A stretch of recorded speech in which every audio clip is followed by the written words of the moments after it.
እሺ በዚሁ መሰረት የክርስቶስ መስቀሉን ይዞ ወጣ ነው ወይንስ ያገኙትን ሰው አሸክሞ ወጣ የሚለው ሐሳብ ነው እውነቱ? በዮሐንስ ሁለቱም ትክክል ነው። ሁለቱም ትክክል እንዴት ነው? ኦኬ ጎበዝ፣ እንዴት ነው? እሺ ክርስቶስ ይዞት ወጣ ቢባልም ቀሬናዊ ስምዖንም ይዞት ወጣ ቢባልም ሁለቱም ይጋጭ አይደለም። እንዴት? በጣም ጥሩ። መስቀል ሁለት እንጨቶች ያስፈልጉታል አይደለም? መስቀል ለመስራት ሁለት እንጨቶች ያስፈልጋሉ። አንድ ቋሚ፣ ሁለተኛው አግዳሚ የሚባለው ማለት ነው። ቋሚና አግዳሚ ሁለቱንም አስረው መጀመሪያ ክርስቶስን አሸክመውት ነበር። መንገድ ላይ ስምዖን ቀሬናዊ ሲያገኙት ምን አድርገውታል? አንዱን ግማድ ወይም ደግሞ የሚመሳቀለውን ፓርት ምን ብለውታል? አሸክመውታል፣ እንዲያግዘው ማለት ነው። ስለዚህ አንዱ ክርስቶስ ከመጀመሪያ እስከ መጨረሻ ተሸክሞታል ቢባል ከምን አንጻር ነው? ያለ ሸክም እንትን አላለም ማለት አንዱን ግማድ እስከ መጨረሻ ድረስ ተሸክሞታል ማለት ነው። ስምዖን አግዞታል ሲባል ደግሞ ሙሉ መስቀሉ ሳይሆን አንዱ ግማድ ምን ብሎታል ማለት ከሆነ ፓርት ጀምሮ ተሸክሞ አግዞታል ማለት ነው። ስለዚህ እርስ በርሱ የሚጋጭ አይደለም።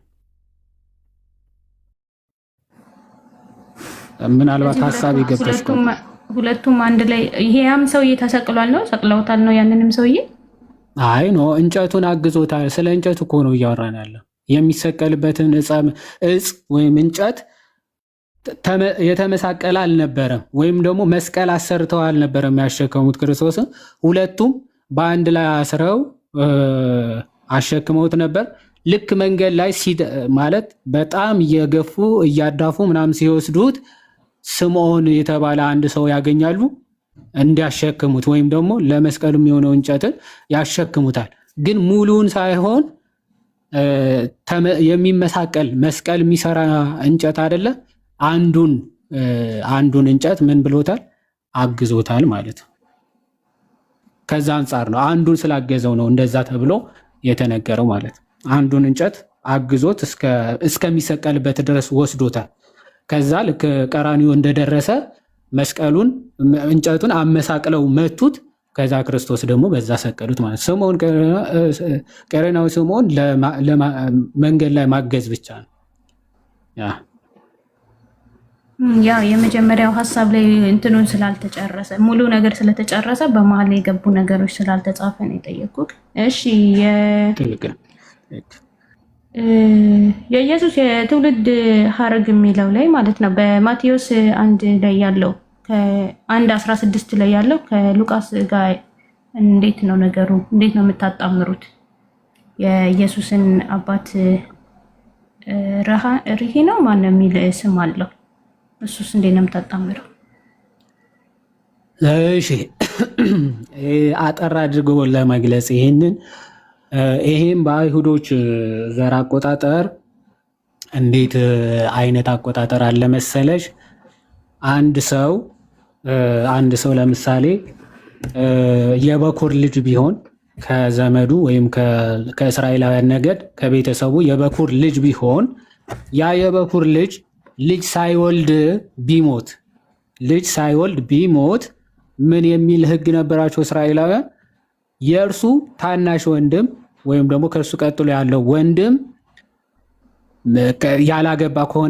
ያላገባው ወንድሙ ማለት ነው ከሱ ሚስቱን ያገባታል። የወንድሙን ሚስት ያገባታል። ያገባትን ሚስት ከወለደችለት የመጀመሪያ የበኩር ልጁ የማን ልጅ ተደርጎ ነው የሚቆጠረው? የሞተው የእርሱ ዘር የእሱ ልጅ ተብሎ ምን ይደረጋል? ይቆጠራል። ይሄ የአይሁዶች ባህል ወይም ደግሞ ስርዓት ነው። ስለዚህ ያ ልጅ ሁለት አባት አለው ማለት ነው። አንድ በህጋዊ መንገድ የዛ የሞተው ልጅ ተብሎ ይቆጠራል። ሁለተኛ ደግሞ ያ በስጋ ደግሞ የወለደው አባቱ አለ ማለት ነው። በስጋ የወለደው አባቱ አለ። ዘር ሲቆጠር ማለት ነው ወይ ዘር በዛው በሞተው ሊቆጠር ይችላል ወይም ደግሞ በወለደው ሊቆጠር ይችላል። ስለዚህ የሉቃስና የማቴዎስ አቆጣጠራቸው ከምን አንጻር ነው? ልክ ታች ወርዶ አንዱ ሌዊ ነው ይላል፣ አንዱ ያዕቆብ ነው ይላል። ሌዊና ያዕቆብ። አዎ ጎበዝ። ያዕቆብ በዮሴፍ የስጋ አባት የተቆጠረ ነው፣ የስጋ አባቱ ነው። ሌዊ ደግሞ ልክ እንደዛ በምንድን ነው? በህግ የህግ አባቱ ተብሎ ይታወቃል። ስለዚህ ያ ዘር የተቆጠረው በህግ አባቱ በኩል ነው፣ ይሄኛው ደግሞ በስጋ አባቱ በኩል የተቆጠረ ነው ማለት ነው። ሌዊ የሚለው በሴቷ የዘር ሀረግ አይደለም በማርያም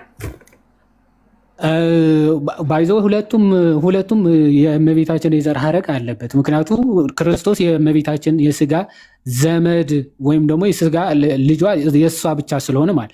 ከዮሴፍ ጋር ግን በዮሴፍ በኩል መቆጠሩ ስለምንድን ነው ብትይ፣ ዮሴፍ ከድንግል ማርያም ጋር ዝምድና አላቸው ወይም ደግሞ ዘመዶች ናቸው። በዮሴፍ በኩል ማለት በአይሁዶች ስርዓት በሴት በኩል ዘር ስለማይቆጠር በሴት ስርዓት ወይም ደግሞ በሴት በኩል ዘሩ ስለማይቆጠር በማን በኩል ነው የሚቆጠረው? በዮሴፍ በኩል ነው የሚቆጠረው። ሁለቱም በዮሴፍ በኩል የተቆጠሩ ናቸው። ግን ምንድነው የዮሴፍ የስጋ አባቱና የህግ አባቱ በሚለው ነው። ሁለቱም ግን ኦፍኮርስ ድንግል ማርያምንም በስጋ የሚያገናኝ ነው። ዮሴፍና ድንግል ማርያም በስጋ ስለሚዛመዱ ማለት ስለሚዛመዱ በዮሴፍ በኩል ተቆጠረ። ያ ማለት ደግሞ ከዮሴፍ ጋር ዝምድና ስላላቸው ዘመዶች ስለሆኑ የክርስቶስ ዘር በዛ በኩል መቆጠሩ የድንግል ማርያም የዘር ሀረግ አይደለም የሚያስብል አይደለም። ስለዚህ ሁለቱም ከዚህ አንጻር የሚታዩ ናቸው ማለት ነው። ስለዚህ በሴት ሀረግ መጠራቱም ችግር የለውም ነው መጽሐፍ ቅዱስ አስተምሮት ላይ በሴት ስለማይቆጠር ነው በዮሴፍ በኩል እየተቆጠረ ያለው። ሁለቱም ጋር ዘር በአይሁዳውያን በማን ስለማይቆጠር ነው? በሴት በኩል አይቆጠርም። ስለዚህ የዮሴፍ መታጨት አንድም ምክንያቱ ምንድን ነው? ዘር በሱ በኩል እንዲቆጠረው ዝምድና አላቸው ማለት ስጋቸው የዮሴፍና የድንግል ማርያም በዝምድና ስለሚዛመዱ በስጋ ስለሚዛመዱ በዮሴፍ በኩል ተቆጠረ ማለት የድንግል ማርያም የዘር ሀረግም እየተቆጠረ ነው ማለት ነው ባጭሩ። ሁለቱም ግን የማን የዘር ሀረግ የሚናገሩ ናቸው? የኦፍኮርስ የክርስቶስ ነው። የክርስቶስ የዘር ሀረጉ ደግሞ ወይም ደግሞ ስጋው የነሳው ደግሞ ከድንግል ማርያም እንጂ ከዮሴፍ አይደለም። ስለዚህ ድንግል ማርያም በዮሴፍ በኩል መቆጠሯ የዮሴፍና የድንግል ማርያም የስጋ ዝምድና ስላላቸው ነው። ለዛ ነው በዮሴፍ በኩል የሚቆጥረው መጽሐፍ እንጂማ በዮሴፍ በኩል ምንም በስጋ የማይዛመዱ ቢሆን ድንግል ማርያምና ዮሴፍ በስጋ የማይዛመዱ ቢሆን በዮሴፍ በኩል ቆጥሮ ከዛ በኋላ ክርስቶስ ማለት የማይገናኝ ነገር ነው የሚሆን። ምክንያቱ ከዮሴፍ ላቲ ስብሐትና ዮሴፍ ከድንግል ማርያም ጋር በግብር ስጋ የሚተዋወቁ ፈጽሞ አይደሉምና ማለት ነው። ክርስቶስም ከድንግል ማርያም በመንፈስ ቅዱስ እንጂ ከዮሴፍ አይደለም። አባትነቱ የዮሴፍ አይደለም። ታዲያ ለምንድነው በዮሴፍ በኩል መቆጠሩ?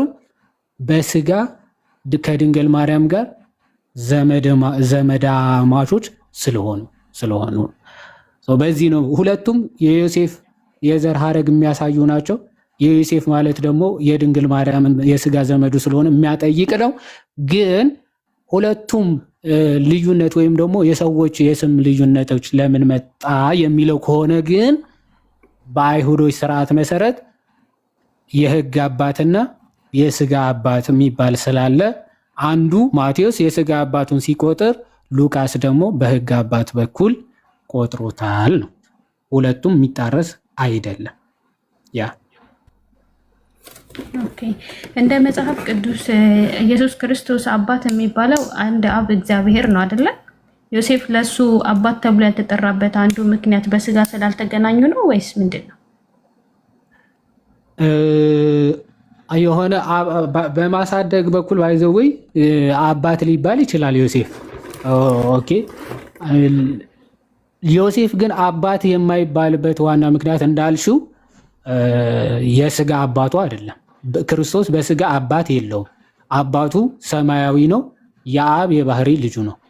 እናቱ በምድር ድንግል ማርያም ልክ በሰማያት። ይሄ ባይዘወይ ቅዱስ ዮሐንስ አፈወርቅም ሲናገር ለምዶ ክርስቶስ እንደው በዘመኑ ፍጻሜ ያለ አባት ከእናት ብቻ በቀር የተወለደው የሚለውን ሲናገር እንዴ ቀዳማዊ እንዲህ ዳህራዊ ልደቱ እንደዚህ ባያደርገው ኖሮማ ቀዳማዊ ልደቱን ለመቀበል ለመረዳት ያስቸግረን ነበር። ምክንያቱም ቅድመ ዓለም ያለ እናት ከአባት ብቻ በቀር ተወልዷል ብለን ለምን እንድንናገር በዓለሙ ፍጻሜ ወይም ደግሞ ክርስቶስ በመጣ ሰዓት ያለ አባት ከእናት ብቻ በቀር ተወልዷል። ይህም ሰማያዊ አባቱ ሰማያዊ እንደሆነ የባህሪ አባቱ ምድራዊ ሳይሆን ሰማያዊ እንደሆነ እንዲታወቅ ነው ብሎ በግልጽ ይናገራል። የባህሪ አባቱ አብ እንደሆነ እንድናቅ በእንደዚህ ሁኔታ ክርስቶስ ተወልዷል ማለት ነው። ስለዚህ ዮሴፍ አባቱ ነው ማለት የምንችልበት ነገር አለ፣ ግን ደግሞ እንትን አይባልም ነው። በባህሪ አንጻር በስጋ አንጻር አይደረግም ነው። የባህሪ አባቱ በፍጹም አይደለም።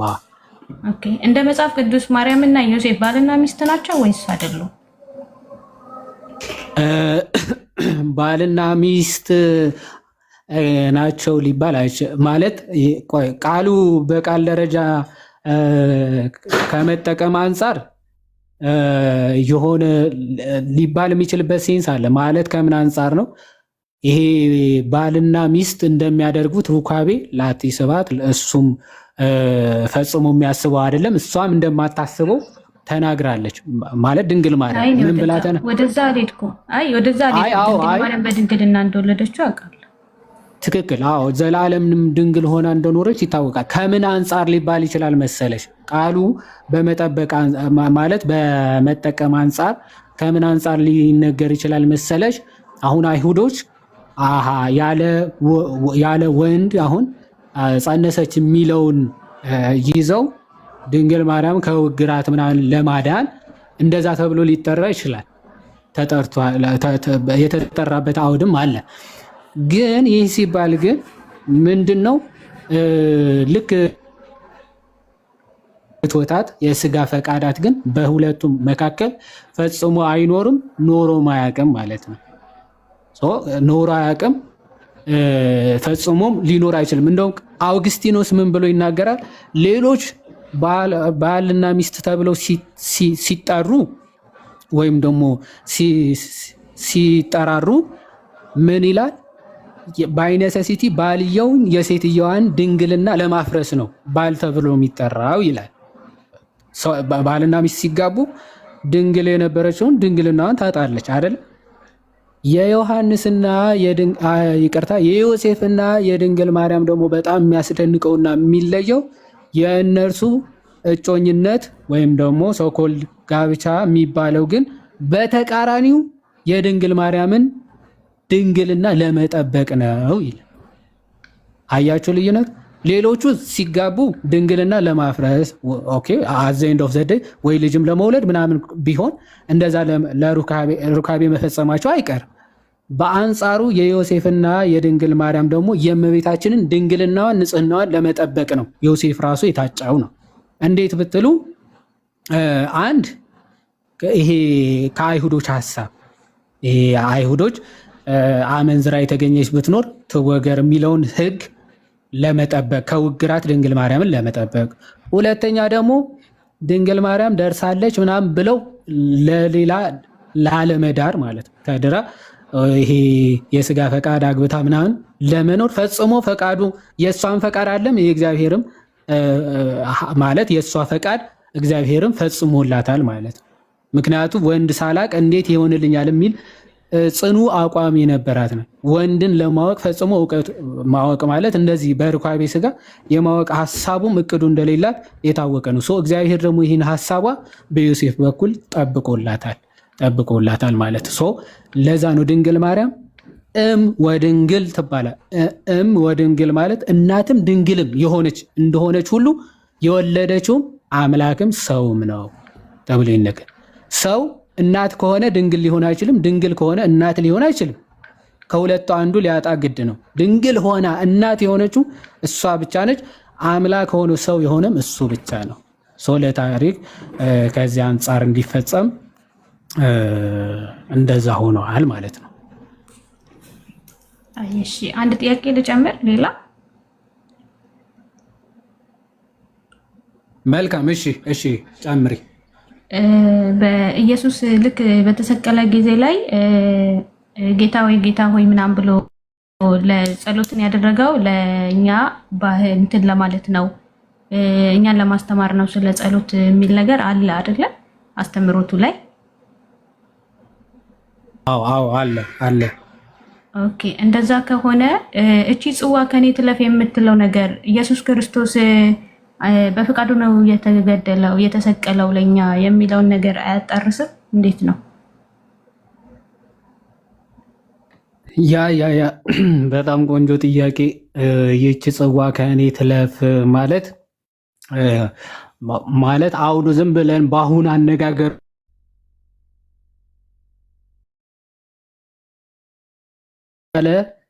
ሊመስል ይችላል። አክቹዋሊ አሁን ባለው ሀሳባችን አሁን ባለው መረዳታችን ማለት ነው። ግን ክርስቶስ እየተናገረ ያለው ምንድን ነው? እንደው ቢቻልስ እቺ ጽዋ ከእኔ ትለፍ ማለት እንደው ባልሞት ይሻላል ማለት ነው አይደለም። ባይዘው እንደዛ ቢሆን እዛው ዝቅ ብሎ ቆይ እሺ፣ አንዴ ጥቅሱን መክፈት ጥሩ ነው። አንዴ ልክፈት።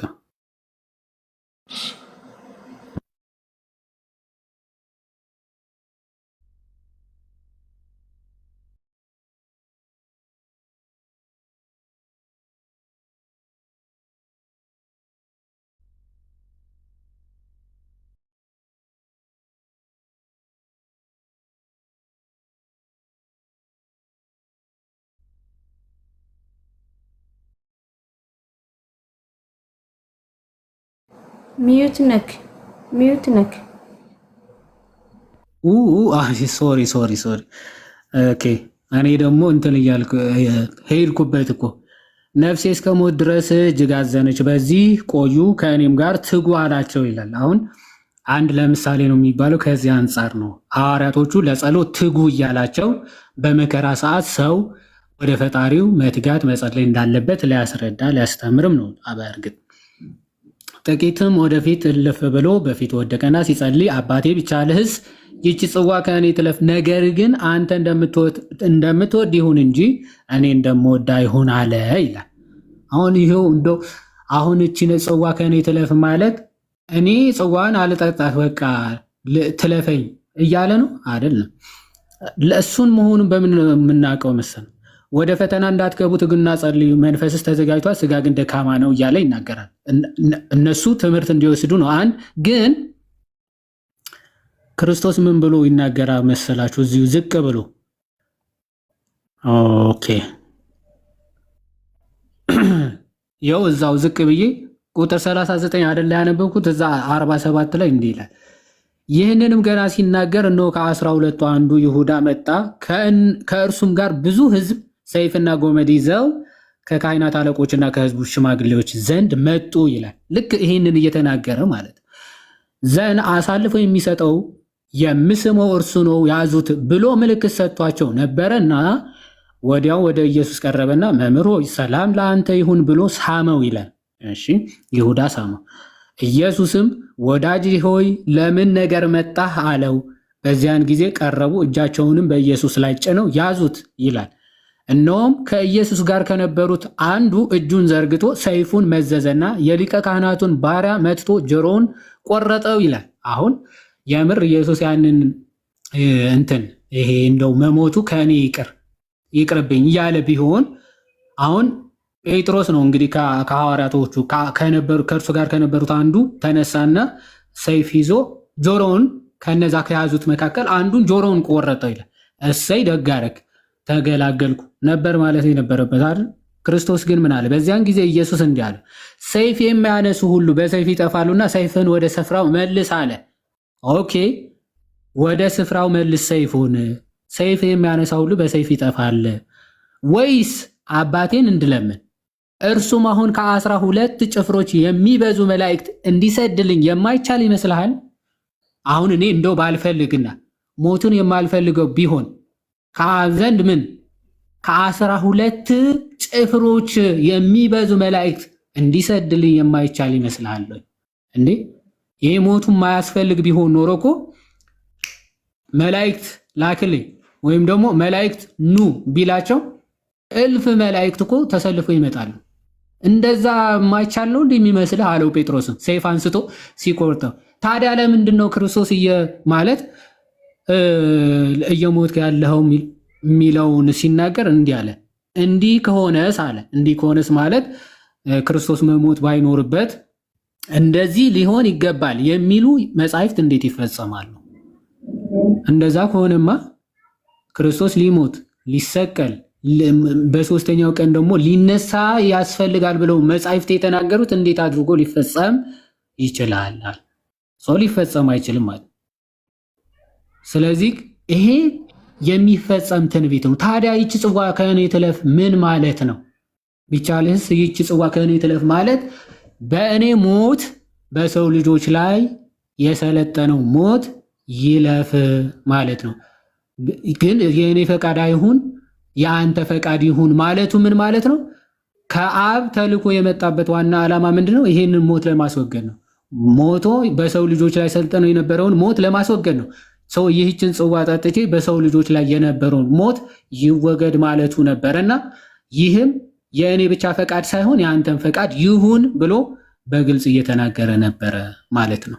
ኦኬ፣ ይህ ፈቃድ የእኔ ብቻ ሳይሆን የአንተን ፈቃድ ይሁን ሲል በፈቃድ የተለያዩ ሆነው እኔ የማልፈልግ አንተ የምትፈልግ ሆነ አይደለም።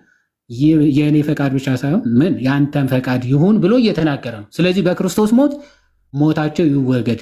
የማን? የሰው ልጆችን ሞት በእሱ የሞት ጽዋ በሰው ልጆች ላይ የመጣውን የሞት ጽዋ ይወገድ ይለፍ እያለ ነው እንጂ ክርስቶስ ከመሞት ልትረፍ እያለ አይደለም። ለቱ ስብሐት ነው።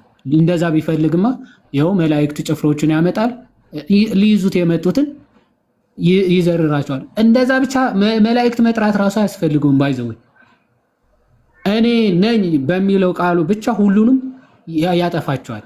ማስረጃ ዮሐንስ 18 ወር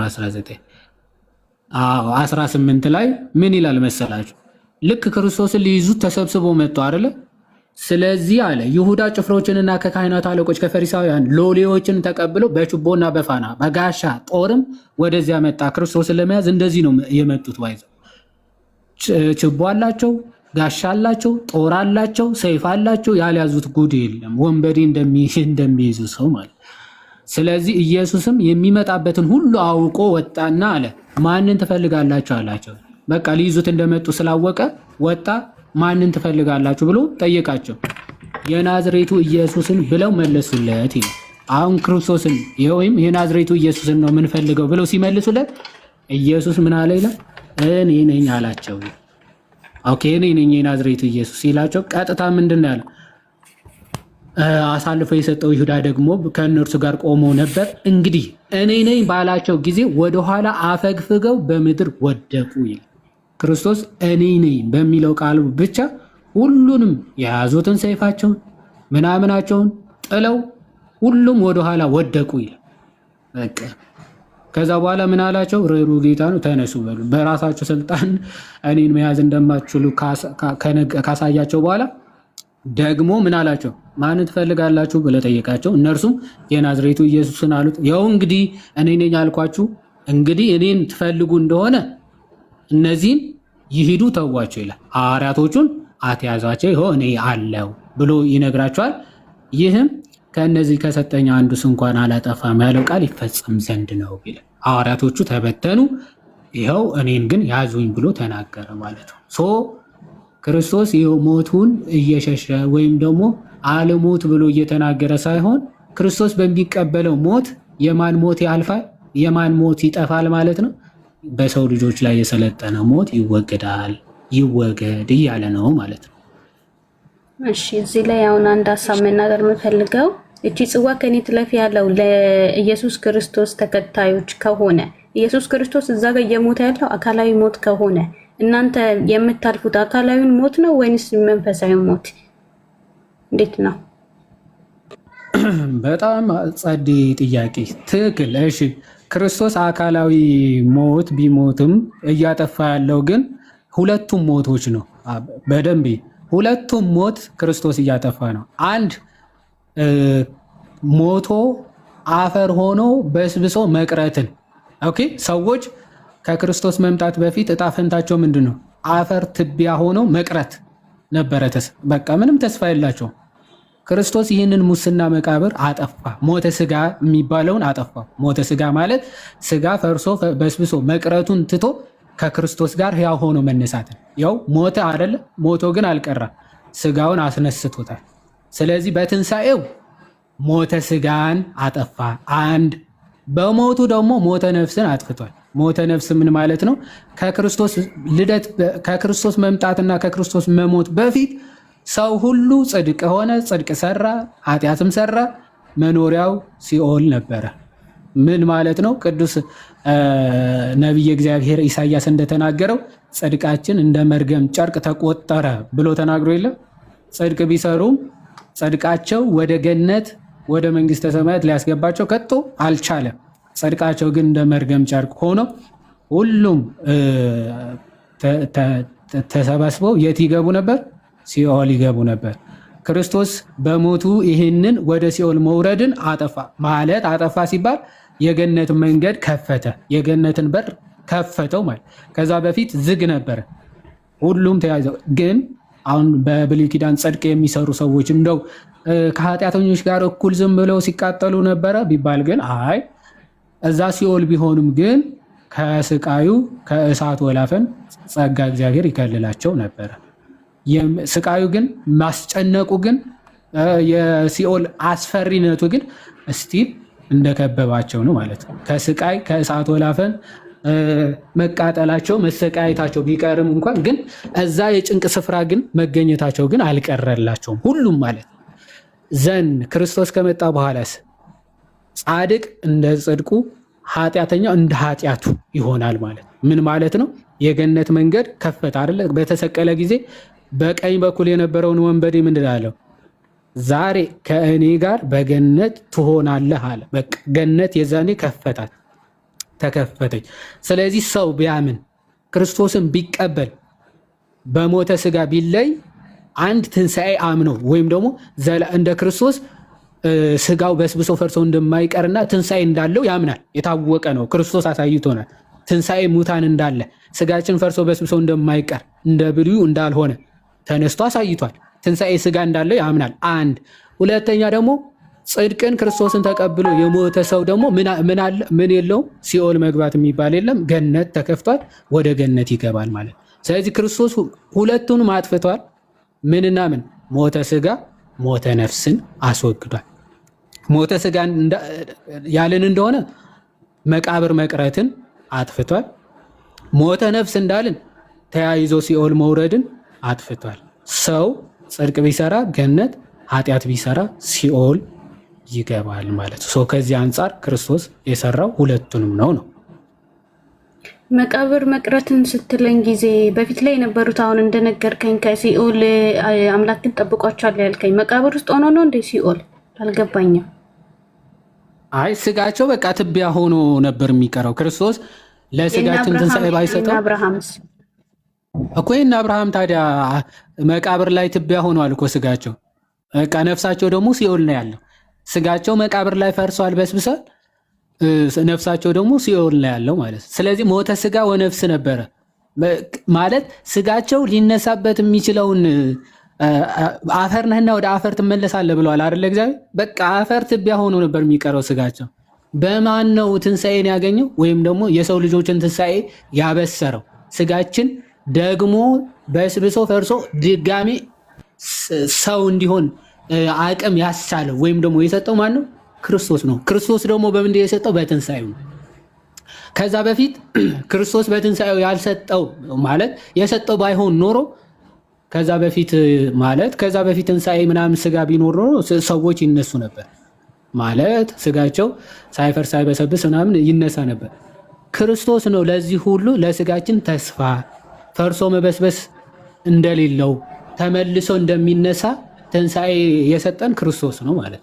ከዛ በፊት ግን ምን የለም ለሰው ልጆች የትንሣኤ ተስፋ ሳይኖራቸው ስጋችሁ ወይም ደግሞ አፈር ነህና ወደ አፈር ትመለሳለህ ተብሎ ወደ አፈርነታቸው ወደ ትቢያነታቸው ስጋው ነፍሳቸውም በሲኦል ከእግዚአብሔር ተለይታ በሲኦል እንድትኖር ነበር ነገር ግን ክርስቶስ መጣ፣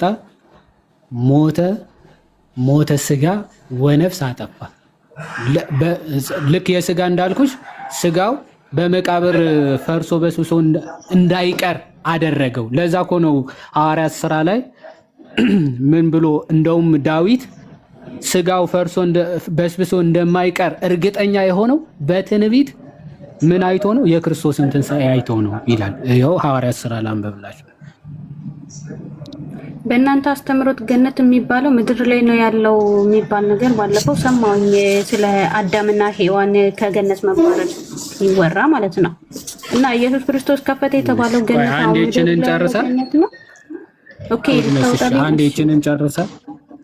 አዎ ይኸው ሐዋርያት ሥራ ምዕራፍ 2 ላይ ምን ይላል መሰለሽ? ስለዚህ ልቤን ደስ አለው፣ ልሳኔም ሐሴት አደረገ፣ ደግሞም ስጋዬ በተስፋ ያድራል አለ። ስጋዬ በተስፋ ያድራል ያለው ዳዊት ነው። እንግዲህ ዳዊት ስለ እርሱ እንዲህ ይላልና፣ ስለማን? ስለ ክርስቶስ ማለት ነው። ጌታን ሁልጊዜ በፊቴ አየሁት፣ እንዳልታወክ በቀኜ ነውና አለ። ክርስቶስን ሁልጊዜ አየዋለሁ፣ በፊቴ አየዋለሁ አለ። ምንድን ነው ያየው?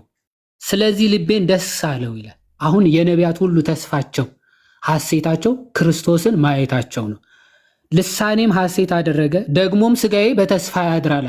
ስጋው በመቃብር ፈርሶ ምናምን ቢሆንም ግን ተስፋ አለው። ምንድነው ተስፋው? ማለት እንዴት ተስፋ ሊኖረው ይችላል? መቃብር ገብቶ እየፈረሰ እየበሰበሰ እንዴት ዳዊት ተስፋ ሊኖረው ይችላል ብንል፣ ይኸው ነፍሴን በሲኦል አትተዋትምና ቅዱስህንም መበስበስን ያይ ዘንድ አትሰጠውምና ተብሏል። ይኸው ነፍሱ በሲኦል እንደማትቀር ቅዱሱንም በስብሶ እንዳይቀር አልተወውም አለ። እንዴት ነው ያልተወው? ማለት ሁሉም ይፈርሱ ይበሰብሱ ነበር፣ ሁሉም ሲኦል ይቀሩ ነበር። እንዴት አልተውም ብትል የሕይወትን መንገድ አስታወቀኝ፣ ከፊትም ጋር ደስታን ትሞላኛለህ። ወንድሞች ሆይ ስለ አባቶች አለቃ ስለ ዳዊት አለ ሞተም እንደተቀበረም ለእናንተ በግልጽ እናገር ዘንድ ፍቀዱልኝ አለ። መቃብሩም እስከ ዛሬ በእኛ ዘንድ ነው አለ። ዳዊት ሞቷል፣ ተቀብሯል። መቃብሩም የታወቀን ኦፍኮርስ ተቀበረ ተብሎ ተጽፏል። ነገር ግን አለ ነቢይ ስለሆነ ከወገቡም ፍሬ በዙፋኑ ያስቀምጥ ዘንድ እግዚአብሔር መሐላ እንደማለለት ስላወቀ ነቢይ ነው። ወደፊት የሚሆነውን ስለሚያውቅ ፕላስ ደግሞ እግዚአብሔር ከዘርህ ወይም ደግሞ በዘርህ በዙፋኑ ላይ አኖራለሁ ብሎ ስለነገረው ስለማለለት ማለት ነው። ስለ ክርስቶስ ትንሣኤ አስቀድሞ አይቶ አለ። ስለ ክርስቶስ መነሳት አስቀድሞ ዳዊት በማየቱ ምን አለ? ነፍሱ በሲኦል እንዳልቀረች ስጋውን መበስበስ እንዳላየ ተናገረ ይላል። አሁን የነቢያት የሰዎች ሁሉ ነፍሳቸው በሲኦል አለመቅረቷ፣ ስጋቸው ፈርሶ በስብሶ አለመቅረቱ ዋስትናቸውና ተስፋቸው ማን ነበረ? ክርስቶስ ነበረ። እሱ ሞቶ በሲኦል ያሉ ነፍሳትን ነፃነትን፣ በስጋ መቃብር ፈርሰው በስብሶ ለሚቀሩትን ደግሞ ትንሣኤን ባያደርግላቸው ባይሰጣቸው ኖሮ ተስፋቸው ምን ነበር? በቃ በሲኦል ዘላለም መቃጠል፣ በመቃብር ስጋቸው ፈርሶ በስብሶ ትል በልቶት ትቢያ ሆኖ መቅረት ነበር። ግን ክርስቶስ ምን አደረገ? የከበረው ፍጥረት ፈርሶ በስብሶ ሲኦል ደግሞ ማደሪያ ሆኖ አይቀርም አለና ያንን ስጋችን ተዋሃደ፣ ሞትን ሞተ። ከዛ በኋላ ግን ፈርሶ በስብሶ እንዲቀር ያንን ስጋ አልተወም፣ ትንሣኤን ሰጠው። በሱ መነሳት የሰው ልጆችን ሁሉ ስጋ ትንሣኤውን አበሰረ። ሲኦል ወርዶ በሲኦል ያሉ ነፍሳትን ነፃነትን ሰጣቸው፣ የገነት በርን ከፈተ።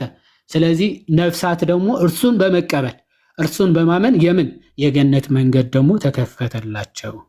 ለዛ ነው ዳዊት በትንቢት የእርሱን ትንሣኤ አይቶ ስጋውን መበስበስን ነፍሱን ደግሞ በሲኦል መቅረትን እንዳልሰጠ አየ፣ ተናገረ ብሎ በግልጽ የሚናገረው። እዚህ ጋር የሚያወራው ስለ የትኛው ገነት ነው? እሺ የአዳምና ሔዋን ስለተባሉበት ገነት ወይስ ሌላ ገነት? የትኛው ይሄ ከኔ ጋር በገነት ትሆናለህ የሚለው አዎ እና ያን እንትን ነው መጀመሪያ አካባቢ ላይ እኔም ስጠይቃቸው አዳምና ሔዋን የነበሩበት ገነት ምድር ላይ ያለ ገነት እንጂ ሰማይ ላይ ያለ ገነት አይደለም የሚል መልስ ሰጥተውኛል። እና አሁን እግዚአብሔር ኢየሱስ ያንን ሰውዬ ከኔም ጋር በገነት ትሆናለህ ብሎ ሲለ የትኛውን ገነት ነው? ጥሩ እሺ፣ ጥሩ ጥያቄ ነው። አይ ቲንክ ይሄ የመጨረሻ እናድርገውና የትኛው ገነት ነው? ገነት ያው አንድ ነው ያለችው፣ እሷም ከዓለማተ መሬት መካከል የምትቆጠር ነች። አስቀድሞ በአካለ ስጋ ወይም ደግሞ ስጋና ነፍሳቸው ተዋህዶ ሰዎች አዳምና ሔዋን ይኖሩበት የነበረ ነው። ከዛ በበደላቸውና በኃጢአታቸው ምክንያት በደልን ሲሰሩ ሲበድሉ ከገነት አስወጣቸው። የገነት ደጅ ተዘጋ። ከሰዎች እይታ ከሰዎች ሀሳብ የራቀችና የተሰወረች ሆነች ገነት ማለት ነው። ክርስቶስ ከከፈታት በኋላ እቺ ገነት በደሙ ማለት ነው ነፍሳት ብቻ ወይም ቅዱሳን ነፍሳት ወይም ደግሞ በክርስቶስ ያመኑ ነፍሳት የሚኖሩባት ማደሪያ ወይም መኖሪያ ሆናለች ማለት ነው። ያቺ ገነት እስከ ክርስቶስ መምጣት ድረስ ነፍሳት በአካለ ነፍስ ወይ ስጋ የተለያቸው ነፍሳት የሚኖሩባት ስፍራ ሆናለች። ኦኬ፣ ነፍሳት የሚኖሩባት ስፍራ ሆናለች። ግን ልክ 5 ዓለማተ መሬት የሚባሉ አሉ በክርስትና በእኛ አስተምሮ ከዓለማተ መሬት ወይም ደግሞ ይሄ መጨረሻ ላይ ምድርና ሰማይ ያልፋል ብሎ ተናግሮ የለ የት ናት? አናቅም። የት እንዳለችማ አናቅም። የት ናት ከሆነ አናቅም። የት እንዳለች ተሰውራለች። የት እንዳለች ብናቅማ እዛ እንሄድ ነበር። የት እንዳለች አለኩት። በምድራዊ ሁኔታ ላይ ነው ወይስ በሰማያዊ ሁኔታ? ለምሳሌ አሁን ሰማይ ላይ እንትን አለ ቤተ ምንድን ነው አለ አይደለ? ሰማይ ላይ ያለው እና እሱና እንትን ይለያያሉ ወይ ነው? ገነት እና እሱ ይለያያሉ ነው? እሺ፣ አይ አክቹአሊ ቅድም እንዳልኩሽ ነው። ዓለማተ መሬት ወይም ደግሞ ምድር ላይ ከሚገኙ ዓለማት ተብለው ነው የሚታወቁት። የት አለች?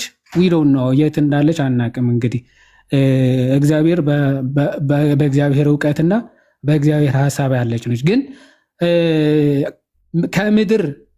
ምድር ከሚባሉ ክፍላት ወይም ዓለማት ከሚባሉ መካከል ግን እንደሆነች እናውቃለን። ማለት ዓለማተ መሬት የሚባሉ ለምሳሌ አይ ቲንክ በእናንተ 7 ሰማያት የሚባሉ አለ አይደል? 7 ሰማያት ሲባል አዎ፣ ልክ እንደዚያ በክርስትና ትምህርት የሆነ በሌየር ደረጃ እንደዚህ የተደራረቡ ዓለማት ምናምን ማለት ሳይሆን ብቻ ከምድር ጋር የተፈጠሩ ዓለማተ መሬት የሚባሉ ምድር ከምድር ጋር የሚቆጠሩ አሁን ለምሳሌ እግዚአብሔር ሰማይና ምድር ፈጠረ ሲባል ከምድር ጋር አብሮ የተፈጠሩ 5 ዓለማት አሉ ተብሎ ይታመናል። ከነዛ መካከል ነች ገነት። ኦኬ፣ ከነዛ መካከል ነው የምትቆጠረው። የምድር ዓለማት ከሚባሉ ከ5ቱ የምትቆጠር ነች። አካባቢዋ ወዴት ነው? እንግዲህ መጀመሪያ በኦሪት ዘፍጥረት ላይ ከምድር በስተ ምስራቅ በኩል ነበረች ይላል። ከዛ በኋላ ግን ሰዎች ወደዛ እንዳይሄዱ በሚገለባበጥ ሰይፍ በኪሩቤል እንዳጠራትና እንደጠበቃት ከሰው ልጆችም እንደሰወራት እናውቃለን። ማለት ይሄ ትምህርታችን ነው። ሰዎች ወደ እሷ እንዳይገቡ መግባት እንዳይቻላቸው እግዚአብሔር በቸርነቱ ሰውሯታል ማለት ነው። የምናውቀው ይሄን ነው። ይሁዲ ዋናው ምን መሰለህ፣ አሁን የሰው ልጅ ወደ ክርስቶስ ሲጠራ ጊዜ ኢየሱስ ክርስቶስን ማግኘት የሰማይ ቤትን መኖሪያ ይዘጋጃል የሚባለው ነገር ያቺ ገነትና ሰማይ ቤት ያለችው መኖሪያ ይለያያል ወይ ነው ዋናው ጥያቄ። እኔ እንትን ነዋ ሁለት ቀደም እኮ ልገልጽልሽ የነበረው እሱ እኮ ነው። አሁን ለጊዜያዊ መኖሪያና ባይዘው ሰማይ ሲባል የክርስቶስ ሀልወቱ ወይም የክርስቶስ መኖሩ ነው። አሁን እኛ ራሱ በቅድስት ቤተ ክርስቲያን ወይም ደግሞ ክርስቲያኖች በመሆናችን ሰማይ ላይ አለን ብለን መናገር እንችላለን። ወይም ደግሞ መጽሐፍ ቅዱስም ያንን ይነግረናል። ሰማይ ማለት የእግዚአብሔር ሀልወቱ ከእግዚአብሔር ጋር ያለህን ህብረት ነው ሰማይ የሚያስብለው እንጂ የሆነ ፖዚሽን የቦታ ጉዳይ ምናምን አይደለም። አዘኝ እንደው ዘዴ ለዛ ነው በሰማያዊ ስፍራ አለን ብሎ ሐዋርያ ቅዱስ ጳውሎስም የሚናገረው ሰማይ ላይ አለን ብሎ አሁን ያለነው ክርስቲያኖች ሰማይ ወይም የክርስቲያኖች ህብረት እሱ ራሱ ሰማይ ብሎ ይጠራዋል። ሰማይ የሚለው ኤግዚስተንስ ኦፍ ጋድ ወይም ደግሞ የእግዚአብሔር በአካል መገለጡ መኖሩን የሚገልጽ ስለሆነ ከዛ አንጻር ሊባል ይችላል። አሁን ግን ሰዎች ከሞቱ በኋላ ወይም ደግሞ በአካለ ስጋ ከተለዩ በኋላ ነፍሳቸው የምታርፍበት ገነት የምትባላለ።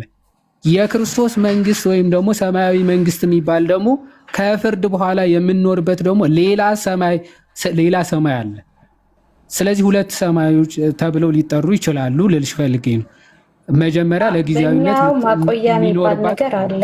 አይ ነው እሱን እረዳለሁ። በእኛም ማቆያ የሚባል ነገር አለ። ምክንያቱም ገነት የምትከፈተው በመጨረሻው ዘመን ላይ ነው።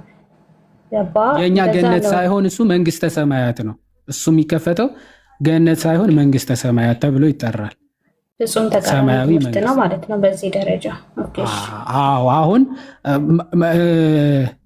እንዲህ ልበልሽ ባይዘወይ በትንሣኤ ጊዜ የምናገኘው መንግስት በአይን ያልታየ በጆሮ ያልተሰማ በሰው ልብ ያልታሰበ እግዚአብሔር ለወዳጆቹ ያዘጋጀው መንግስት ይሏል።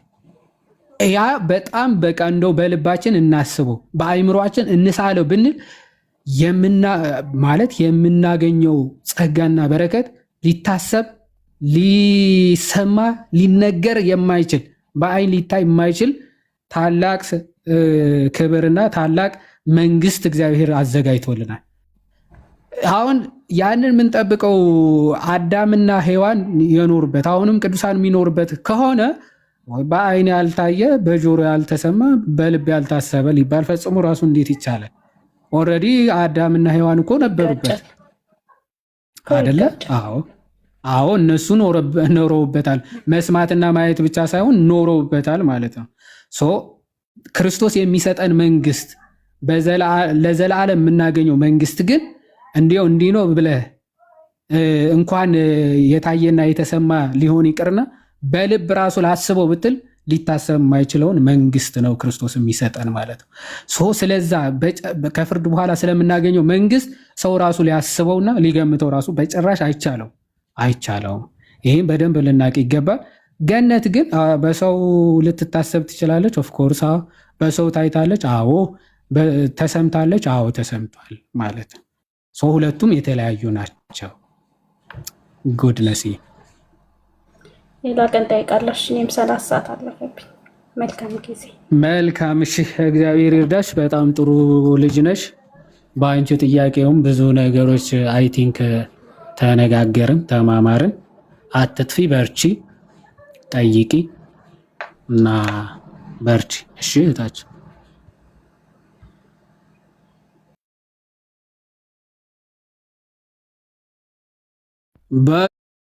በሉ ሰዎች፣ እኔም ልውጣት። እኔም የሶላት ሰዓት ደረሰብኝ። ያው እንትን የኛም ሰዓት እየደረሰ ስለሆነ ማለት ነው አይደለ? አላችሁ? አለን። ሰላም ብያለሁ ሁላችሁንም። ቃሉ ተሰማ ወንድማችን መምህር መላኩ አሉ እንዴ? በስማ አላየውም። በጣም ደስ ብሎኝ ነው እየሰማሁ የነበረውና እግዚአብሔር ይመስገን። እንዴት አለህ ለማለት ነው። ሶላት ደርሷል። ወድጄዋለሁ። እንደዛ እንበል እንጂ ሰላም ነው። ጠፉ ግን መምህር ሁሉ ሰላም አይደል? እግዚአብሔር ይመስገን። አይ ደህና ነኝ። አይ ቲንክ አካውንት እየቀየርኩ በመሰለኝ እዛው ወደ አላ ሰፈር ነኝና ለዛ ነው። አይ አካውንት ፕሮፋይልም እየቀያየሩ እኮ በቃ እስኪ አሁን አይ ቲንክ የኛው የሚጸና ይመስላል። ብዙ ጊዜ ቅዱስ መርቆሪዎስ ሰማዕት ይጸና እውነትም። እናመሰግናለን። ወዲህ በጣም እግዚአብሔር ይስጥልኝ። ለማመስገን ነው የገባሁት። ኢንቫይት ሳያደርጉኝ ሲያደርጉኝ ላለ ማለት ኢግኖር ላለማድረግ ነው። እግዚአብሔር ይስጥልኝ። እሺ መምህርዬ፣ ሰላም ዋሉ። እግዚአብሔር ይስጥልኝ ሁላችሁንም።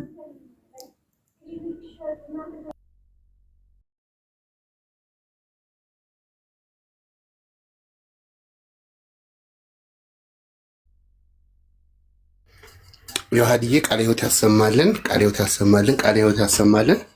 መምህር መላኩዬ እንዴት ዋሉ? እንደምንኖት ሰላም ኖት ወይ? ሰላም ብለህ ያለ ሁላችሁንም እስቲ ሀሳብ የምትሰጡ ሀሳብ ስጡ።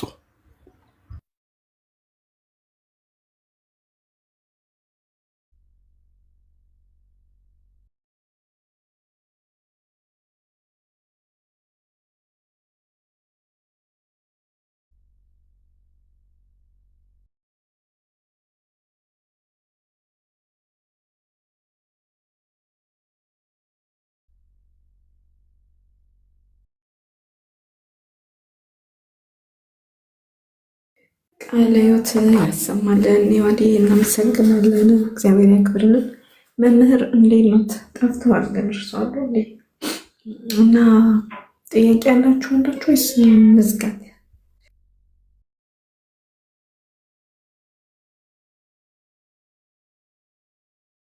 መላኩ ግን አመሰግናለሁ። እሺ ቤቴ ስለጠበክልኝ ጌታን ስራ ላይ ነበርኩ እስካሁን። ክርስቶስ ላይ ጥያቄ ብላችሁ ነበር።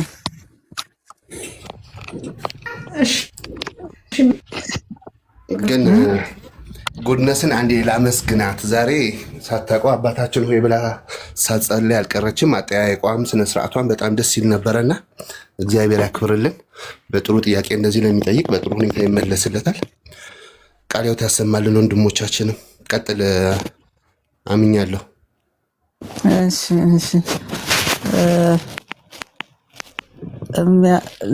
ላመነ ሁሉ ይደረግለታል ወይም የእምነታችሁ ማነስ ነው እንጂ የሚለው አልገባኝም ነበር መጽሐፍ ቅዱስ፣ ምክንያቱም ግልጽ ስላልሆነልኝ ማለት ነው። እሱን እንድታስረዱኝ ነበር።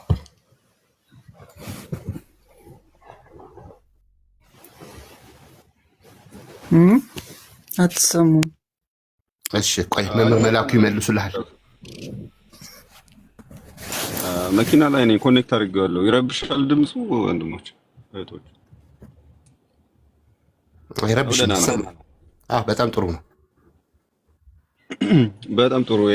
ላመነ ሁሉ ይደረግለታል የሚለውን ክፍል አንስቷልና ጌታችን በዮሐንስ ወንጌል ምዕራፍ 14 ላይ ተመሳሳይ ትምህርትን ይሰጣል እና ተመሳሳይ ስልጣን እንደሰጠን ለምሳሌ ለሚያምን እኔ ከማደርገው እኔ ካደረኩት በላይ ያደርጋል የሚለው ማለት ነው። ቁጥር 17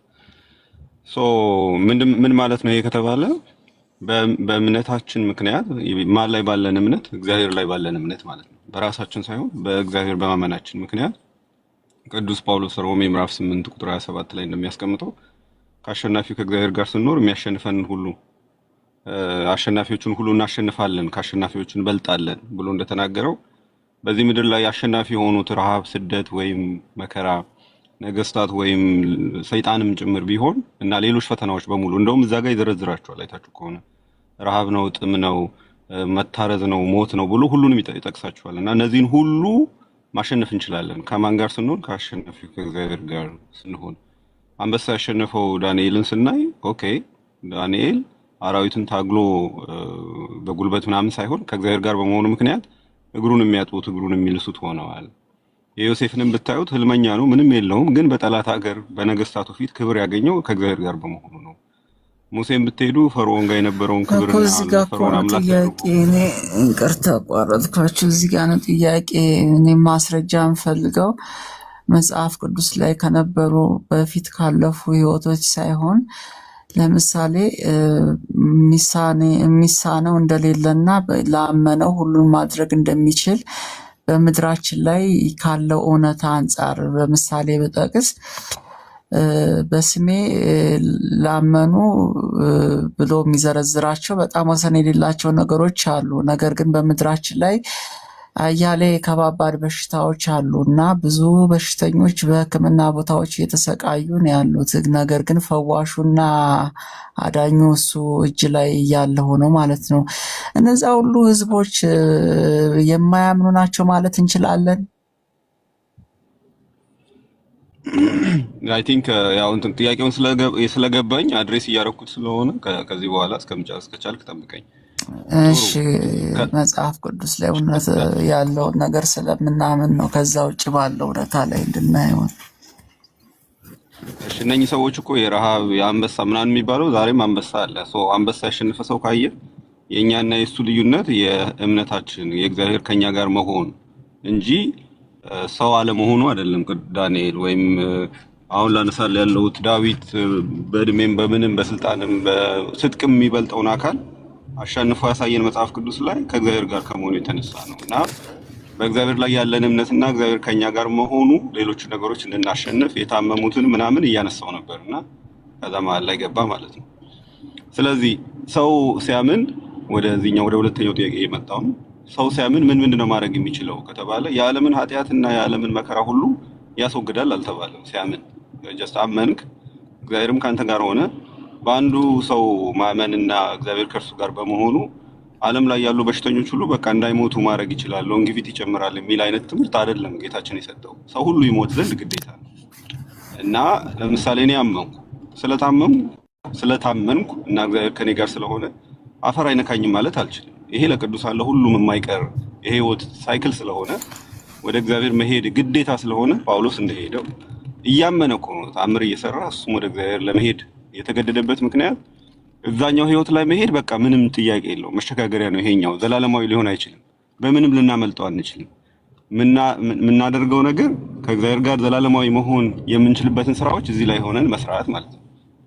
ሁሉም ቅዱሳን በነበሩበት ዘመን ህመምተኛ የለም አልተባለም፣ የተራበ ሰው አልነበረም አልተባለም። ጦርነትና ስርቆት ወይም ሌሎች አሁን የጠቀስካቸው ያሰብካቸው ነገሮች ሁሉ አልነበሩም አይባል። ሁሉም ቅዱሳን ያልኩት በራሱ በጌታችን ዘመን በሐዋርያትም ዘመን በሌሎቹ ግን ምንድነው እየተባለ ያለው?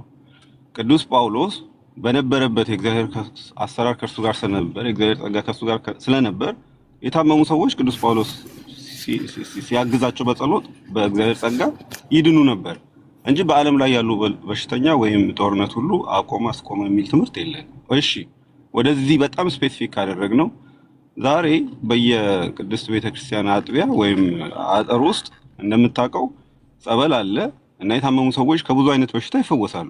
ለዓለም ሁሉ ግን ያ በቃ ልክ ያ ጸበል አለ እዛ ጋር አለ ማለት ወይም ደግሞ በፈዋሽነቱ አለ ማለት ዓለም ላይ ሁሉ ያለው በሽታ እዛ ሄደውም ያልሄደውም ይድናል ልንል አንችልም። የሄዱትና እግዚአብሔር የፈቀደላቸው ግን 20 ሰው ቢሄድ 17 ሰው ከዳነ በቂ ነው። 3 ሰው ቢሞት ሞተ የምንለው አንዴ ልጨርሰኛል። አልሆነማ አልዳኑማ። ለምን ተብሎ ጸበል ላይ የሚድነው የአጋንንት በሽታ ብቻ ነው።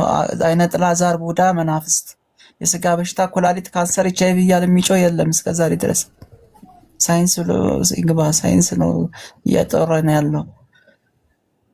ያ አሉላ አይ ቲንክ የተወሰነ ወይ እንትን በለው አካሄዱን ሀሳብ ስጥበትና ከዛ አምኛለሁ። እሺ ማንበብ ትችላለህ አይደል? እሺ ምንድነው እምነትህ ምንድነው አንተ? እኔ እንደ አብርሃም አምላኬን ፈልጌ ማግኘት የምፈልገው ያለሁበት ኦርቶዶክስ ነው። ነገር ግን አምላኬ ሊገለጥልኝ አልቻለም ባመንኩበት ልክ። ለዛ ነው እኔ መፈተን የምፈልገው። ፈትኑኝ ነው። ርዕሳችን ምንድነው የሚለው? ምንድነው የሚለው? ሲያንበበው ከላይ ያለው ሙስሊሞች ይላል። እኔ ግን ስለዚህ አንተ ሙስሊም ነህ ሆነህ አሁን እያናገርከን ያለውና ሲነገር ሲያስተምሩ አዳምጠኝ። ሙስሊሞች በክርስቶስ ላይ ጠይቁ ነው የሚለውና አንተ ግን ያው እንደ ሙስሊም ሆነን ያነገርካቸው መምህር ደግሞ ሲያስተምሩ ፕሊስ ሚውት አድርገህ ልክ ሌሎቻችን ሚውት አድርገህ እየሰማን እንዳለ ሚውት አድርገህ አዳምጣቸው። እየጠቀለሉ ነው እየሄዱ ያሉት። ካልገባ ሚውትን አንስተህ ትጠይቃለህ ድጋሚ። እስኪጨርሱ ግን ፕሊስ ጠብቃቸው እባክህ። ባጭሩ እንትን እናድርገው። እንደ ስብከት እየሆነብኝ ነው። እኔ ደግሞ ይሁን እኛ እንማርበታለን። በአንተ ጥያቄ እኛ እንማርበታለን። ብዙ ጥያቄ ይፈጠርብኛል። ቆይ ሲረዝም ብዙ ጥያቄ ይፈጠርብኛል። እሺ ቆይ እኮ አሁን ለምሳሌ ጥያቄ እንዴት ፈጣሪ እያለ በዓለም ላይ በሽታ ህመም አለ ነው ወይንስ እንዴት ነው? እስኪ ጠቅለል አድርገህ ንገረኝ። ገብቷቸዋል፣ እሳቸው ገብቷቸዋል። እንደዛ ሳይሆን ይኸውልህ ለእኛም ማስረዳን እኮ። እሺ ይቅርታ። ይኸውልህ አሁን ለምሳሌ አንድ ካንሰር የተያዘ ሰው በስሙ ያምናል። እንግዲህ ጸበልም እየተመላለሱ አያለሁኝ። ነገር ግን ሳይንስ ያመጣው መድኃኒት አብረው ጥገኛ ሆነው እሱ ቢቆምባቸው ወዲያውኑ የሚሞቱ ሰዎች ናቸው። የሚገድለውን ብቻ አይደለም፣ እድሜ ልክ በማይድን በሽታ ተይዘው የሚኖሩ አሉ። ቀጥታ ወደ ሞት ስለሚሸኙ እግዚአብሔር ፈቅዶ ነው የሚለው ላይ እንዳንመጣ ማለት ነው። በዛው በበሽታ ለምሳሌ በጉበት በኩላሊት በሽታ ተይዘው የሚማቅቁ አሉ፣ እድሜ ልክ የሚቆዩ ማለት ነው ሳይሞቱ። በዛው በሽታ ላይ ግን በስሜ ተአምራት ማድረግ ትችላላችሁ ካለ ለምን ሐኪም ቤት መሄድ አስፈለገ? ሃይማኖቶች ለምን ጥገኛ ይሆናሉ? በሳይንስ ላይ በእምነት በስሙ ብቻ ለምን ያ ነገር ኢሚዲየትሊ በመጽሐፍ ቅዱስ ላይ እንደተጻፈው ወደ እንትን ሂድ አፈር ቀባው ተፈወስ ብሎ ፈወሰ ወዲያው ሆነ። ልክ እንደዛ አክቹዋል ለምን በምድራችን ላይ አናይም? ብዙ ሃይማኖቶች ወዴት ሊወድቁ ነው? ሳይንስና ሐኪሞች ባይኖሩ እኔ ይሄ ነገር ነው አሁን ግራ ያጋባኝ። በቃ እሺ ሰምተናል። አይ ቲንክ አምኛው እስኪ አንዴ እንትን ልበልና ከዚህ በኋላ ካቋረጥከኝ አይ ቲንክ ኮንቨርሴሽን ከኔ ጋር አልፈለግከውም ማለት ነው እና ሌሎቹ ጋር ትቀጥላለህ። እንትን ሳይሆን ከሌሎቹ ጋር ትቀጥላለህ። እኔ ማርዘሜ ጥያቄውን የጠየቀው ሰው አንተ እንደጠየቅ ብቻ ሳይሆን ማሰቡ ታች ያለውም ከነ ጥያቄው መልሱም ሰፋ ብሎ ይፈልጋል እንዲሰማ እኔም ጭምር ማለት ነው እና ፕሊስ ሪስፔክት አድርገን ስንሰማ አንተም ሪስፔክት አድርገህ ማስጨረስ ደግሞ ልመድ ካልቻል ከፈቀድክ ሶ ቅድም እንዳነሳሁት ሁሉም ቅዱሳን በነበሩበት ዘመን ምንም አይነት ችግር የሌለ ምንም አይነት ጦርነትና ረሃብ የሌለ አይደለም። ከእግዚአብሔር ጋር መሆን ማለት እዚህ መሬት ላይ ዘላለም መኖር፣ ሁሌ ሰርግ፣ ሁሌ ምንም ደስታ ህመም የሌለበት ህይወት ማለት አይደለም። ይሄ ለክርስቶስም ለሐዋርያትም አልተቻላቸውም። ምክንያቱም ይሄ ዓለም የኛ መኖሪያ አይደለም። ጌታችን እንደተናገረ ለእረኛው ካልሳሱ ለእናንተ አይሳሱም፣ ለእናንተ ለበጎቹ አይሳሱም ካለ እሱ ላይ የደረሰው ፈተናም እንዲሁ ለመቀበል ዝግጆች ነን እኛ። መስቀል የሚለውን ትርጉም ስናየው ማለት ነው ምንድነው እዚህ ዓለም ላይ የሚደርስብን ነገር? መራ መጠማት ሊኖር ይችላል፣ መታመም ሊኖር ይችላል። ከቅዱሳን ይሄ የተለየ አይደለም። ሌሎቹም ቅዱሳን ታመዋል፣ ተርበዋል፣ ተጠምተዋል፣ ተጠምተዋል። ግን ይሄንን በሚያደርጉበት ቅጽበትም የተራበ ደግሞ ሲያበሉም አይተናል። የጌታችንም ይሄው ነው። እነዚህ ሁሉ ሰዎች ግን አሁን መጨረሻ ስለመም ስላመጣ ታመው ነው የሞቱት። አንዳንዶች በመስዋዕት ማለት ምንድነው በመስዋዕት የሞቱ እንዳሉ ሆነው ማለት ለምሳሌ በወባ የሞቱ አሉ፣ ግማሾቹ በመናቃቸው በሽታዎች የሞቱ አሉ፣ ሌሎች ደግሞ በሰማዕትነት በሰይፍ የሞቱ አሉ። ኦኬ ዞሮ ሞተዋል። ይሄ በቃ እዚህ ዓለም ላይ መኖር አይደለም ከእግዚአብሔር ካንተ ጋር መሆኑን ማሳያ። እዚህ ዓለም ላይ መኖር ሳይሆን ለሚቀጥለው ዓለም ላይ ከእግዚአብሔር ጋር ለመኖር ጋረንትድ መሆን ነው። እንዴት ሆነ? እዚህ ዓለም ላይ በምትኖርበት ጊዜ እግዚአብሔርን እሱን በማስደሰት አምላክ እሱን በመሆኑን በማመን የሚደርስብን ፈተና ሁሉ ለበጎ ነው ብለህ በማለፍ ሌሎቹን ነገሮች ከእግዚአብሔር እየጠበቅ የእሱ የማዳን ፍቃድ ከሆነ ያድንሃል። ካልሆነስ ጸበል ገብተህም ላትድን ትችላለህ። ጸበሉ ስለማያድን ሳይሆን በሽታው ከባድም ስለሆነ ለእግዚአብሔር ሳይሆን የእግዚአብሔር ፍቃድ ስለሆነ ልክ እንዳልኩት ቅዱስ ጳውሎስ ሲሞት፣ ቅዱስ ጴጥሮስ ሲሞት እንደ ሁሉም በቃ ያን ቀን እንሙት ብሎ አይደለም። ለምሳሌ ሕፃናትም ሞተው ያውቃሉ አይደል? እግዚአብሔር ስላልነበረ ግን አይደለም፣ ወይም የእግዚአብሔር ከነሱ ጋር አለመኖር አይደለም። ለምሳሌ የዘካርያስ እናትና አባትን ይቅርታ የቅዱስ ዮሐንስ በቤተ መቅደስ ነው አባትዬው የሞተው። ዴፊኒትሊ ልጁን ማሳደግ ግን ይፈልግ ነበር። ግን አስበው በጣም ትራጂክ ነው። እናትየውም በዱር ነው የሞተችው። በጣም አሳዛኝ ነው። እግዚአብሔር ግን ከነሱ ጋር ነበር፣ ይታወቃል። ሁለቱም ጻድቅ ናቸው፣ አካሄዳቸውን ያሰመሩ ተብሎ መጽሐፍ ቅዱስ ጽፎላቸዋል። እንደውም የእመቤታችንም አክስት ናት እንደምታውቀው እና ከዛ ብሌስድ ፋሚሊ ጋር በጣም ቁርኝት ያላቸው ናቸው። ከጌታችን ጋር በኋላ እንደሚገናኝ ታውቃለህ ራሱ ቅዱስ ዮሐንስ። እንዲህ ሆኖ ግን በዛ እናት አባት አልቦ ሆኖ የሚበላው የሚጠጣው አጥቶ በዛ ገና ዓመት እንኳን ባልሞላበት ሁኔታ ነው በበረሃ ትተውት የሞቱት ወይም ትታው የሞተችው። ያኛው ደግሞ አባቱ ደግሞ እንደዛ ይሞተበት። እንዲህ አይነት ነገር በቅዱሳን ሕይወትም እንኳን አልቀረም። ያልቀረበት ምክንያት ግን የእግዚአብሔር አሎት አለመኖር ሳይሆን የእግዚአብሔር ፍቃድ እንደዛ ሊሆን ይችላል። አንዱ ሊሆን ይችላል ነው ያልኩት።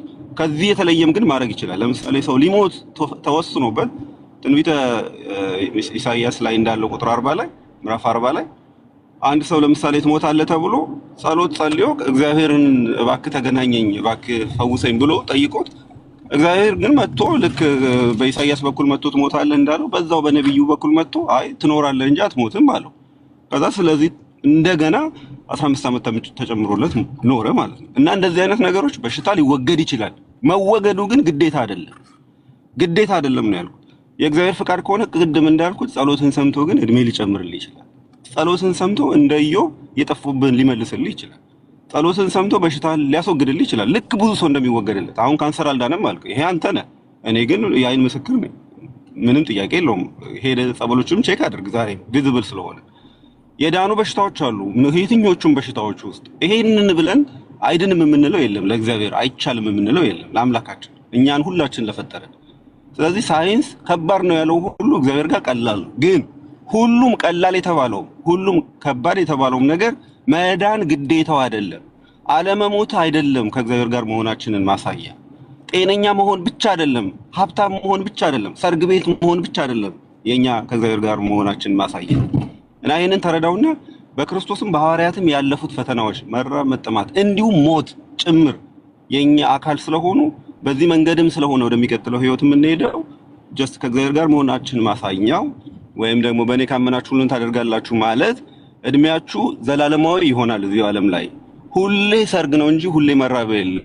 ሁሌ ምን እንደዚህ የሚባሉት ነገሮች በጣም ኖርዝ ፖል ላይ ሆኖ ስለ ሳውዝ እንደማውራት ነው። በጣም ኤክስትሪም መውሰድ ነው ነገሮቹ እና መጽሐፍ ቅዱስም በልኩ አለመረዳት። በተለይ ቅዱሳንን ህይወቱን ካየ ሁሉም ሞተዋል። ለምን ሞቱ? እግዚአብሔር ከነሱ ጋር ስላልሆነ በቃ መልሱን እዛ ጋር ታገኛለህ። በእነሱ ዘመን ረሃብ ነበረ። ያሳደዷቸው ነገስታት እኮ እንደ መኖሪያ እኮ አሳጥቷቸዋል። ከምድር በላይ እንዳይኖሩ አድርገዋቸዋል። የመጀመሪያው 300 ክፍለ ዘመን አይተህ ከሆነ ክርስቲያን ባለበት ይገደል ነበር የተባለው። እኔ ነኝ ብለህ መናገር ሳይሆን ባለበት ይገደል ተብሎ ነበር። ይሄ የተባለበትን ዘመን የክርስቶስ ሆነው እንዴት ነገስታቱን ልብ የሚያራራ ጸሎት መጸለይ ያልቻሉም እንዳትለኝ፣ እነዚህ እኮ የቅዱስ ዮሐንስ ተማሪዎች ናቸው። ለምሳሌ አግናጢዮስን እንደማነሳለን፣ ፖሊካርፐስን እንደማነሳለን። በጣም የቅርብ ናቸው። በጸጋም ከሐዋርያት ጋር የሚተካከሉ ናቸው። በዘመንም በጣም ቅርብ ናቸው። እንደውም አንዳንዶቹ ጌታችን ሁሉ ያናገራል። አግናጢዮስ አሁን እንደዛ ተብሎ ይታመናል። በጌታችን ዘመን ሕፃኑ ተብሎ ያናገረው ተብሎ ይታመናል። በዚህ ደረጃ ከጌታ ጋር የነበሩ ሰዎች እንኳን በምድር ላይ እንዳይኖሩ ተከልክለው በኃጢአት ሳይሆን በግፍ እንዲገደሉ ለአንበሳ እንዲጣሉ ምናምን ሆነው ነው የሞቱት። እና እነዚህ ሰዎች ከእግዚአብሔር ጋር አይደሉም አይደለም የምንለው የእግዚአብሔር ፍቃድ እንደዛ ሆኖ ልክ እስጢፋኖስ ሲገደል ክርስትና እንደበዛው ሐዋርያትም ሲበተኑ ክርስትና በዛ አሁን ያለው ድረስ ደረሰ። እና እግዚአብሔር ምን እያደረገ እንደሆነ በእኛ የአእምሮ መጠን አንወስነው። አንድ የመጨረሻ ሐሳቤ እና ይሄ ነው፣ ስቴትመንት ብቻ ነው የማስቀምጠው። መደሰት፣ አለመታመም፣ አለመራብ ወይም የፖዚቲቭ ነገሮች ሁሉ ካንተ ጋር ሲሆኑ አምላክ በቃ ካንተ ጋር ነው ማለት አይደለም። በምልክት አይደለም አምላካችንን የምናውቀው፣ በአስተምሮ ነው ይሄንን የምንወስነው። እና ምልክት ሁሉ አትሹ የተባለው ከዚህ የተነሳ ይሄን ለማለት ነው። ጋይስ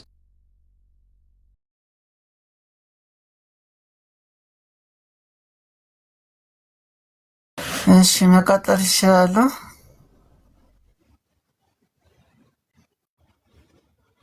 ይቻላል። ኦግስቲን የምትጨምረው ካለ አንዴ ላስቸግርና ኦግስቲን ሐሳብ አይ በቃ ሰማሁ እኮ በቃኝ፣ በጣም በቃኝ።